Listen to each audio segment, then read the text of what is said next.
बच्चों आज हम लोग पढ़ते हैं गेहूं में खरपतवार प्रबंधन। एक होता है कि नियंत्रण और दूसरा प्रबंधन। प्रबंधन नियंत्रण में अंतर क्या होता है? नियंत्रण में होता है हम जब सीधे किसी चीज़ को उसको केमिकल या कोई कंट्रोल करने के लिए, नियंत्रित करने के लिए कोई चीज़ इस्तेमाल करते हैं, चाहे दवा हो सकती है तो हम लोग नियंत्रण करते हैं। इसे खरपतवार नष्ट करने के लिए क्या करते हैं, हम लोग तमाम रासायनिक पदार्थ यूज़ करते रहते हैं, खरपतवार नाशी प्रयोग करते हैं। लेकिन प्रबंधन में क्या होता है? प्रबंधन में हम हर एक प्रकार की चीज़ें अपनाते हैं। जैसे उसकी बुआई से लेकर के, बुआई से पहले हम लोग क्या करते हैं, तमाम सस्य क्रियाएँ या एग्रोनॉमिक क्रियाएँ करते हैं। जैसे हम लोग पहले गर्मी की जुताई भी करते हैं कि नहीं उसको गर्मी जुताई भी करते हैं। गर्मी जुताई करने से क्या होता है कि हमारे सब खरपतवार नष्ट हो जाते हैं। तो ये प्रबंधन में आता है। उसके अलावा हम लोग उसके अन्य चीज़ों का भी ध्यान रखते हैं। इसको यांत्रिक नियंत्रण भी करते हैं उसको, तो उसमें केमिकल बहुत कम से कम इस्तेमाल करते हैं। तो ये प्रबंधन करना चाहिए हमें, नियंत्रण बाद में होता है, सबसे पहले प्रबंधन करते हैं। तो खरपतवार होता क्या, पहले इसके बारे में जान लो। खरपतवार मुख्य रूप से क्या होता है, जो अनचाहे रूप से यानी फसल बोने के अतिरिक्त जितने पौधे हमारे खेत में जमते हैं उसे क्या कहते हैं, खरपतवार। अंग्रेजी में क्या कहते हैं, वीड्स। वो खरपतवार, जैसे गेहूं खेत में अगर सरसों अपने आप जम गई है तो क्या हो गई, खरपतवार हो गई। हाँ, जो भी मटर जम गई खेत में तो क्या हो गई, खरपतवार हो गई। यानी हमारे उद्देश्य के अलावा जो कुछ पौधे उसमें जमे सब क्या हो गए, खरपतवार। तो हम लोग जब गेहूं में देखिए मुख्य रूप से कौन कौन से खरपतवार पाए जाते हैं, उसमें होता है एक मोनोकाट, जिसमें होता है एक दाली पौधे होते हैं। एक दाली पौधे आपका देखो, जैसे कहते हैं कि गेहूं का मामा या गेहूंसा, जिसे दिखाइए, ये देखिए, ये आपका गेहूंसा या गेहूं का मामा कहते हैं इसको। इसका अंग्रेजी में फेलरिस माइनर। इसकी पहचान क्या होती है, ये सबसे खतरनाक खरपतवार होता है गेहूं का। देखने में गेहूं जैसा ही लगता है, लेकिन इसकी पत्तियां क्या होती हैं, देखो हल्के पीले रंग की होती हैं और इसके जड़ के पास गुलाबी रंग का विशेष पहचान होती है। देखिए गेहूं इसमें अंतर होता है, जड़ के पास ये गुलाबी रंग का ये कलर होता है और इसकी पत्तियां गेहूं के तुलना में हल्की सी पीली होती हैं। और ये जब बढ़ता है, इसमें जब टिलर्स होते हैं, किल्ले निकलते हैं, तो ये गुच्छे में निकलते हैं एकदम। जैसे नहीं सर गेहूं का है तो खड़ा खड़ा निकलेगा, और इसके पूरे फैले हुए बंच टाइप, जिसको कहते हैं रोसेट या बंच टाइप, जैसे गुच्छा बनता है उस टाइप निकलते हैं, जिसकी विशेष पहचान होती है। और जब बड़ा हो जाता है देखो तो इसकी बालियाँ छोटी छोटी होती हैं और उसमें दाने बहुत होते हैं। और गेहूं इसमें क्या अंतर होता है, गेहूं पत्ती जानते हैं कि गाढ़े हरी रंग की होती है और पौधे सीधे होते हैं, किल्ले भी सीधे आते हैं, पत्तियां हरे रंग की होती हैं। और गेहूं में जो दाने होते हैं, कितने होते हैं एक बाली में, करीब 60 से 70 दाने होते हैं। और इसमें 10,000 से 30,000 दाने एक गुच्छे में। हाँ, 10,000 से 30,000 तक गुच्छे होते हैं। अगर इसका वजन भी हम लोग करें तो 1,000 दाने का, अगर मुंडी का इसका ले लो, फेलरिस माइनस का बीज ले लो, तो इसका होता है करीब 2 ग्राम। और गेहूं का लेंगे तो 40 ग्राम। 1,000 गेहूं का दाना अगर तौलेंगे कितने ग्राम का होगा, 40 ग्राम। तो इसका पहचान होती है ये। इसके अलावा हमारे और खरपतवार हैं, देखिए जंगली जई भी होती है। ये जंगली जई, इसके पत्ते होते हैं, क्या होते हैं, बहुत चौड़े चौड़े होते हैं। इसको मुख्य रूप से हम लोग चारे के रूप प्रयोग करते हैं। इसको चारा पशु बड़े चाव से खाते हैं, बड़ा पौष्टिक भी होता है पशुओं के लिए। तो जंगली जई भी होती है हमारी, मुंडी हो गई।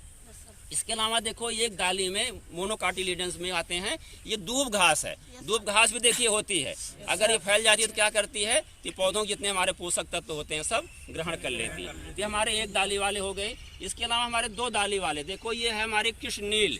कृष्णनील है, इसके जो फूल होते हैं ये नीले रंग के निकलते हैं, इसमें नीले रंग फूल निकलते हैं, कृष्णनील होती है। ये डाइकाटिलिडेंस में होता है, इसकी पत्तियां चौड़ी होती हैं। इसके अलावा और इसको पकड़ो जरा, ये देखो आपका ये जंगली मकोय है।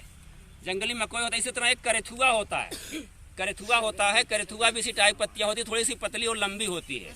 ये हमारे गेहूं में होता है। इसके अलावा देखो ये जंगली गाजर। जंगली गाजर, इस पत्तियां एकदम गाजर की तरह है, लेकिन बहुत प्रोफ्यूज, बहुत ज़्यादा विकसित मात्रा में इसकी पत्तियां फैल गई हैं। तो ये जंगली गाजर भी हमारे गेहूँ के खेतों में पाया जाता है।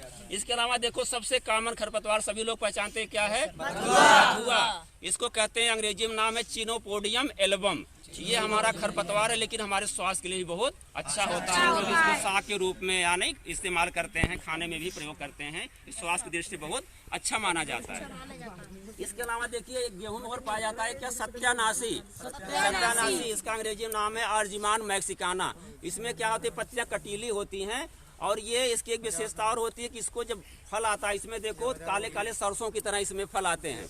और उसका फल क्या करते हैं, दाने को निकाल कर लोग सरसों मिला भी देते हैं, कहीं कि सरसों में मिलावट करते हैं। इसके दाने को जो तेल होता है उसे ड्राप्सी नामक बीमारी होती है। ड्राप्सी में क्या होता है, शरीर में सूजन हो जाती है। ये अर्जिमान का जो होता है, सत्यानाशी का बीज बहुत मिलावट करते हैं लोग, तो ये सत्यानाशी हो गया। इसके अलावा देखो तो भदा, इसको कहते हैं यहाँ भदा, लेकिन इसका नाम है ये मोथा होता है। तो इसकी मुख्य वो नहीं, खरपतवार नहीं होता, ये खरीफ सीजन वाली फसलों में धान या मक्का ज्वार बाजरा में देखो उसमें ये आपका ये काफी होता है, मोथा होता है, बहुत होता है, इसकी जड़ें काफी गहराई तक होती हैं।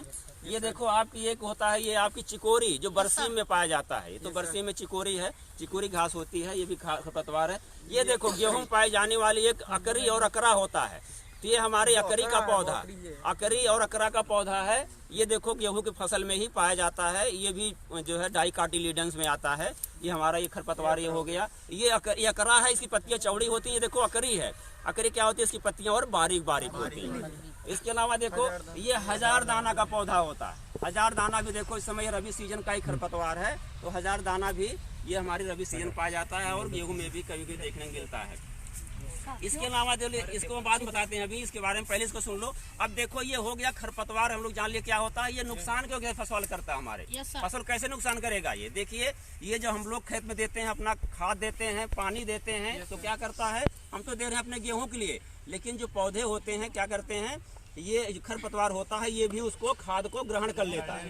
क्यों, हमारे जो खाद और पानी हम लगाते हैं फसल के लिए, वो खरपतवार भी उसको ग्रहण कर लेता है। और जो सूर्य की रोशनी से क्या होते हैं, पौधे अपना भोजन बनाते हैं, प्रकाश संश्लेषण क्रिया होती है, तो ये क्या करता है, ये भी प्रकाश संश्लेषण क्रिया कर कंपटीशन करता है। जैसे आपस बच्चों में कंपटीशन होता है, ऐसे घास खरपतवार हमारे क्या है, ये पौधों से कंपटीशन करते हैं आपस में बढ़ने के लिए।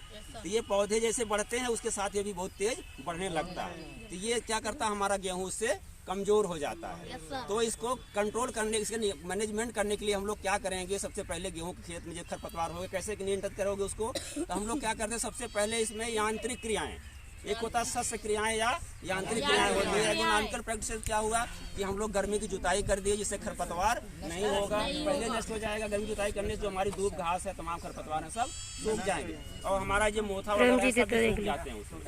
हाँ, उसके अलावा जब यांत्रिक क्रिया करते हैं तो हम लोग जानते हैं गेहूं बुआई कितने दूर करते हैं, 20 से 22 सेंटीमीटर, 20 से 22 सेंटीमीटर, लाइन से लाइन की दूरी 20 से 22 सेंटीमीटर होता है। उतनी दूर बुआई करते हैं तो हम लोग इसकी निराई कैसे करते हैं, खुरपी से इसकी निराई कर लेते हैं। अगर कोई खरपतवार है, दूसरा विधि हाथ से उखाड़ करके, मैकेनिकल मेथड या यांत्रिक विधि में हाथ से उखाड़ करके भी हम लोग इसकी निराई गुड़ाई कर लेते हैं। ये तो यांत्रिक विधि हो गई। अगर इससे बाद भी अगर खरपतवार हो गया तब क्या करेंगे, रासायनिक नियंत्रण, केमिकल सबसे बाद में प्रयोग करते हैं। जानते हैं केमिकल हमारे स्वास्थ्य के लिए और फसलों के लिए भी अच्छा नहीं माना जाता, हानिकारक होता है, इसीलिए केमिकल सबसे बाद में प्रयोग करेंगे। केमिकल में क्या डालते हैं, कितने चौड़ी पत्ती वाले खरपतवार है, जैसे हमारा ये देखो ये मकोई हो गई, ये आपकी बथुआ हो गया, ये बथुआ हो गया, कृष्णनील हो गई, जितनी हमारे खरपतवार हैं चौड़ी पत्ती वाले, क्या करते हैं इसको समाप्त करने के लिए एक होता 2,4-D 2,4-D दवा बताएं पहले। अब 2,4-D का पूरा नाम जानते हैं, 2,4-डाइक्लोरोफिनॉक्सी एसिटिक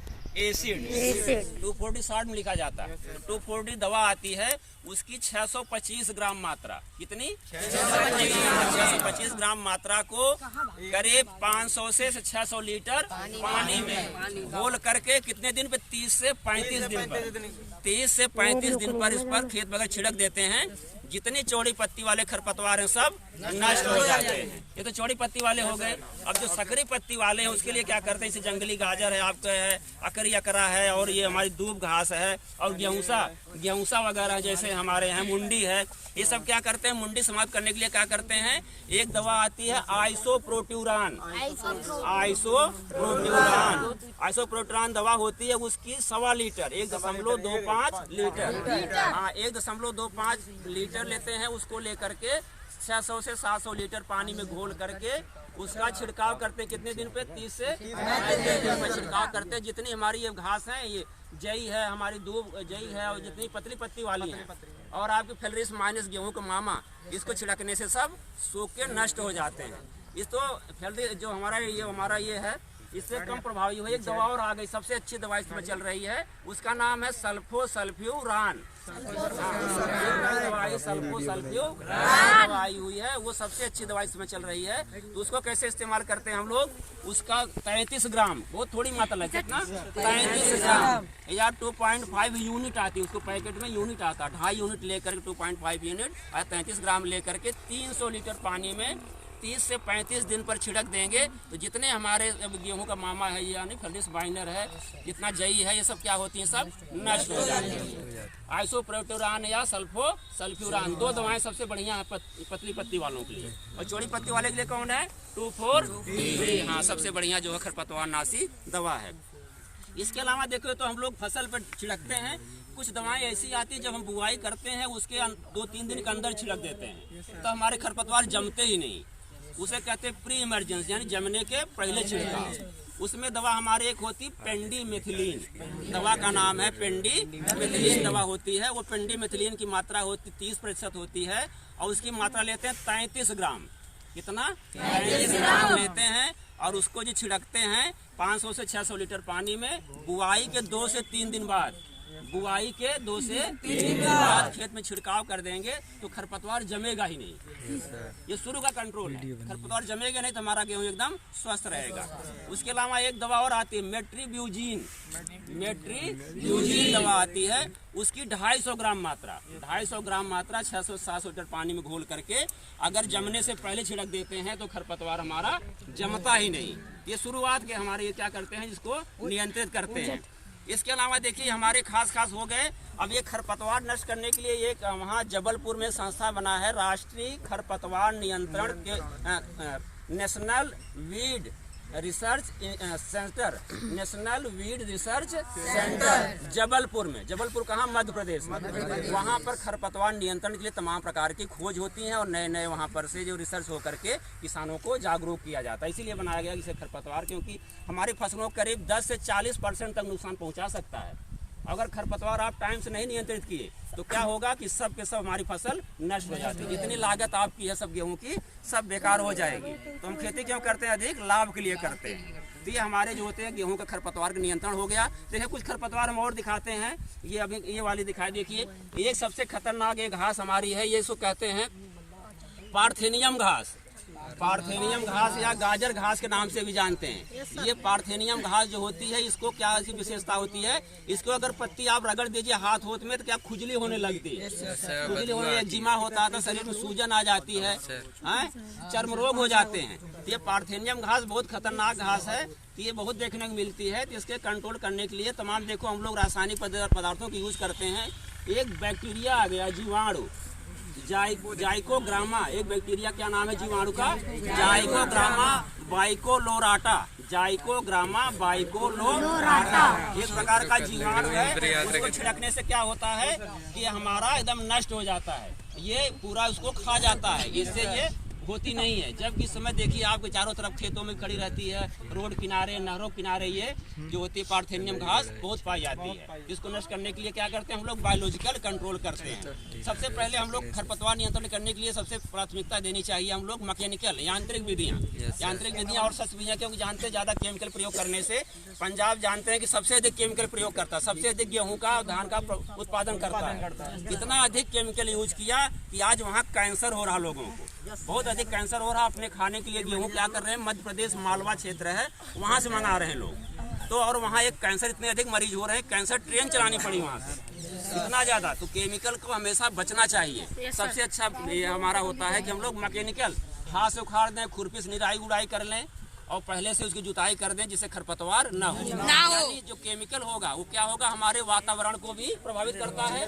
जब केमिकल डालें क्या होगा, हवा में दूषित करेगा, गैसें निकलेंगी, हमारी मिट्टी को भी दूषित करेगा, और मिट्टी से जब बह जाएगा तो पानी में जाएगा, पानी भी दूषित हो जाएगा, तो ये प्रदूषण फैलेगा और जो किसान के अनावश्यक रूप से क्या होगा, आर्थिक बोझ पड़ता है, क्योंकि जानते रासायनिक पदार्थ बहुत महंगे होते हैं। तो सबसे बढ़िया हम लोग शस्त्र क्रियाएं करें और यांत्रिक क्रियाएं करके ही खरपतवार नियंत्रित करें, जिससे हमारी पैदावार भी अच्छी हो, हमारा वातावरण भी एकदम अच्छा बना रहे।